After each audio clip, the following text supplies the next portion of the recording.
So, Greg, what's your answer? Well, first off, most people think it's because of all of the bridges and the incredible architecture that's all lit up. Right.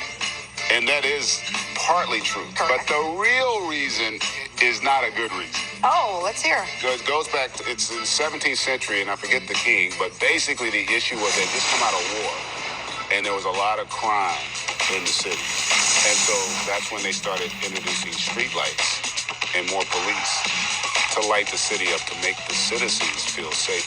Well, listen to GA preach to you guys. The king's So I didn't know about the king, but I did know that they were one of the first European cities to introduce street lights. Of course, they were gas lamps back then, but leave it to GA to fill in the gaps. You think crime bad in some of our inner cities? You should have seen Paris back in the day, boy.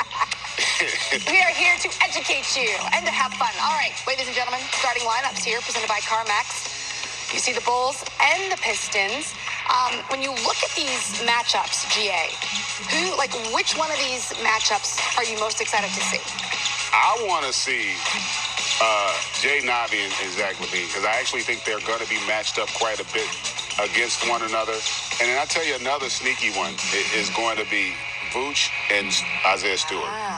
Isaiah Stewart physically is going to bring it, and Vooch has finally, I think, found his groove with Chicago, where they're really starting to feature him more offensively. So I think that could be entertaining as well. Well, we showed you Vooch has had 9 straight double-doubles. He's had 25, 1 triple-double. So maybe this could be one of those days for us, but nights over in Paris, where he goes off and explodes. I think he is more than capable. And it's a big game for Chicago as well, because even though things haven't gone great, it's still plenty of time for them to kind of right this ship and get themselves back into that conversation in terms of the postseason, especially with all the rhetoric and the talk that's going to pick up here as we get closer to the trade deadline. And we talked a little bit about Killian Hayes for the Detroit Pistons, how this is almost like a home game for him. His hometown is about 4 hours away from Paris driving, but we didn't talk about his resume.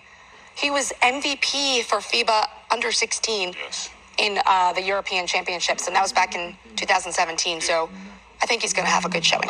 You hope so. His first 2 years in the league were really mired with injury and him not being very confident. He's shown some flashes, at least this year, as to why he was such a high draft pick. And I do think him going back home is going to give him some comfort, and maybe he does have a big game in front of the hometown fans. Well, that can be a boost. Oh, yeah.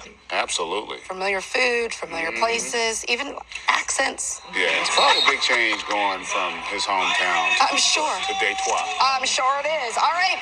Looks like they're getting ready to tip things off. Paris game 2023. Chicago Bulls and Detroit Pistons. We are going to throw it live now to Paris. We're going to listen to George Blaha and Greg Kelser call the game.